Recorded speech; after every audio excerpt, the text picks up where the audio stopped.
Siyaphinda siyabuya siyanibingelela. Bantwana bakaNkulunkulu sesiphinde sabuya nge-story time. Ngiyacela ke bantwana bakaNkulunkulu ukuthi ningixhase lapha ku-YouTube. Kunezinye izitori ezinye engekho la kwa-TikTok, ezinye ilapha ku-YouTube nokunye kutholakalayo lapha ku-YouTube. Bengicela ukuthi okunye meningakutholi mhlawumbe kuyenzeka ukuthi uthathe part 2 wento awukho kodwa usukhona ngale ku-YouTube. Izinto mawubona ukuthi ayizikho nje la awuyitholi suke zingale ku-YouTube. Ngiyacela ukuthi bafethu ningixhase nami ukuze sizokhula ngikhule nami. Nama comment ngiyawathanda noma khona anosawoti kodwa wanankinga ngoba ngiyafunda nami kini. Cha bafethu nalo udaba. Uzoscrolla nje usearcha lapha ku-YouTube uthi search nathi Mabaso. Yeah. Hayi nalo udaba bafethu. Kunensizwa la eyayifuna umsebenzi eThekwini.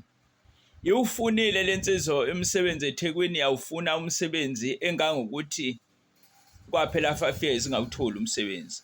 Hayi ukuthi ayutholi, kuye kwenzeke ukuthola ukuthi kuqashwa abantu, befuneka abantu endaweni ethile enkampanini. Mhlawumbe abawu10. Mhlawumbe befike bona bebe u5. Beqashwe bonke laba bantu. Kodwa yena owesi5 kufuneka abantu abawu10 kufike 5 naye ukhona la kulesi5 ungwesi5. Kodwa kungaqashwa yena, kuqashwa abawu4 kuphinde kufuneka abanye abantu asale kanjalo. Le ndoda yawufuna umsebenzi kwaze kwaguga icathulo wagcina waze waba umuntu owaziwa noma ubani ukuthi le ndoda ineyinkinga, le ndoda ayithuli umsebenzi. Ihlale ehostel igcina isiwashela abantu, isithunywa, isiyenziwa nje isimuntu nje wala ehostela olekelelayo obizwa lapha abizwe lapha uwashela imoto, awuphekela usena inyama, awuhamba usithengela elinye utshwala lapha hamba kwenza ukuthi. Insizwe seyintsha efundile lensizwa iqedile isikole yaya euniversity ya right kodwa umsebenzi dololo. Hayi ukuthi ayutholi impela konke kufika kuphuma umlungu egethini befesile, kuphuma umlungu egethini afika abathathayo kodwa yona angayithathi. Kolunye usuku lo baba lo kwafika lokhu kunobaba la owazi kwafika wayizwela lensizwa ngoba naye ingane zakhe bakhona obaba bengenawo umona, bazali kwazwela kuyena ubaba ukuthi awule ngane yabakithi lena eyapi le ngane lena enje ngoba phela le ngane siyayithuma iyahlonipha ayinankinga.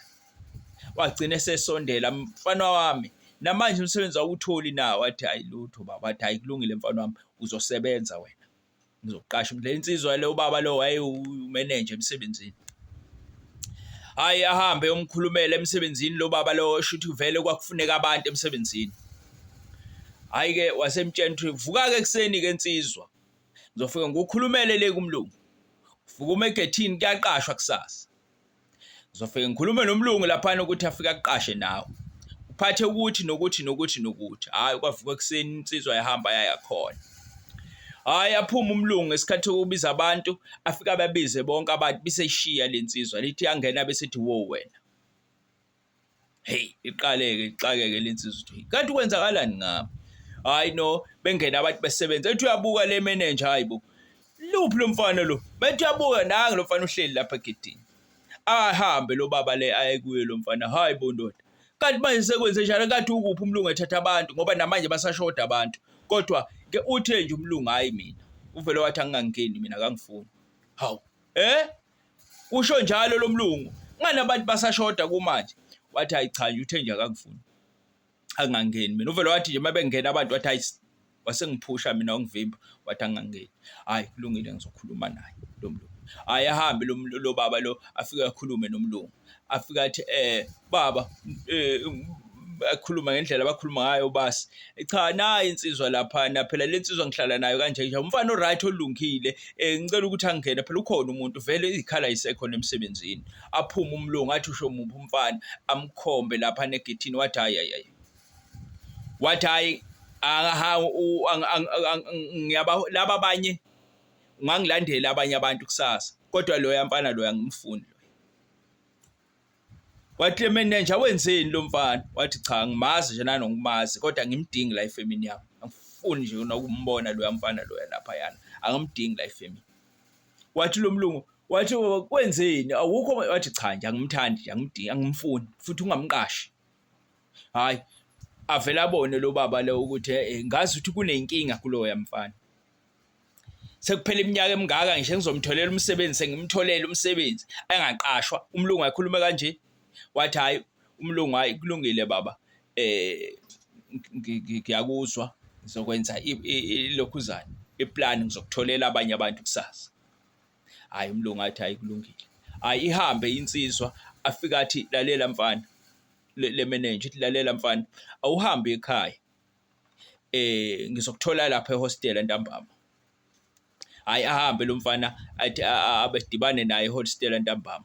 Bese ebuza lo baba wemfana wami nayi inkinga ngiyaqala mina lokhu ngaba khona kule fame noma okungaba khona emhlabeni angaze ngibone lento eyenzeka kuwena ukuthi umlungu athi kusikhona isikhala ethi akakudingi akakufuni kwenze njani mfana wami kukuphi ekhaya wasuka kanjani ekhaya uphi umama wakho ngiyafisa ukwazi abazali bakho ngoba phela umuntu ma umbona enezinto ezinye ezistrange noma ehlupheke noma eneyinkinga ezithile umuntu once waba lenkinga nje abantu abaningi okuqala yenza noma washayiswa imoto noma kwenzeka ingozi empilweni yakho abantu abaningi babuza ekhaya ukuphi basekhona yini abazali.